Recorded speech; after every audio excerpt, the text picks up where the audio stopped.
The failings of friends, colleagues and partners can be deeply galling.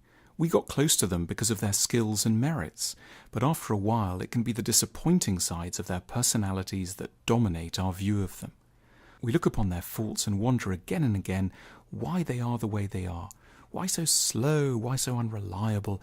How can they be so bad at explaining things or telling an anecdote? Why can't they face bad news straight on?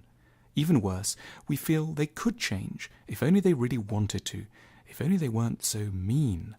It's at moments of particular agitation that we need to remember a theory called the weakness of strength. This dictates that we should always strive to see people's weaknesses as the inevitable downside of certain merits that first drew us to them, and from which we will benefit at other points, even if none of these benefits are apparent right now. What we're seeing are not their faults, pure and simple, but rather the shadow side of things that are genuinely good about them. We're picking up on weaknesses that derive from strengths. In the 1870s, when he was living in Paris, the American novelist Henry James became good friends with the celebrated Russian novelist Ivan Turgenev, who was also living in the city at that time. Henry James was particularly taken by the unhurried, tranquil style of the Russian writer's storytelling. Turgenev obviously took a long time over every sentence, weighing different options, changing, polishing, until at last everything was perfect. It was an ambitious, inspiring approach to writing.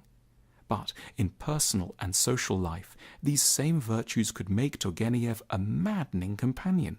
He'd accept an invitation to lunch, then the day before send a note explaining that he wouldn't be able to attend, then another saying how much he looked forward to the occasion. Then he'd turn up 2 hours late. Arranging anything with him was a nightmare. Yet his social waywardness was really just the same thing that made him so attractive as a writer. It was the same unwillingness to hurry, the same desire to keep the options open until the last moment.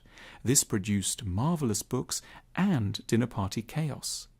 In reflecting on Turgenev's character, Henry James reflected that his Russian friend was exhibiting the weakness of his strength. The theory goes like this: every strength that an individual has necessarily brings with it a weakness, of which it is an inherent part.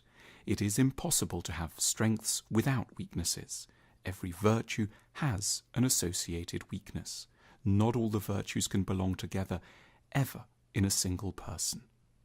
This is a theory that can help us to calm down at moments of particular crisis, because it changes the way we see the defects, failings, and drawbacks of others.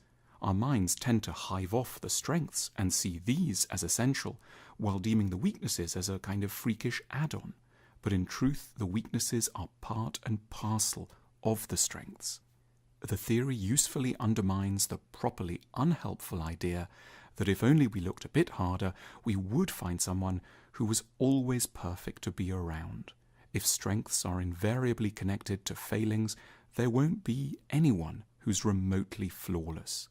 We may well find people with different strengths, but they will also have a new litany of weaknesses.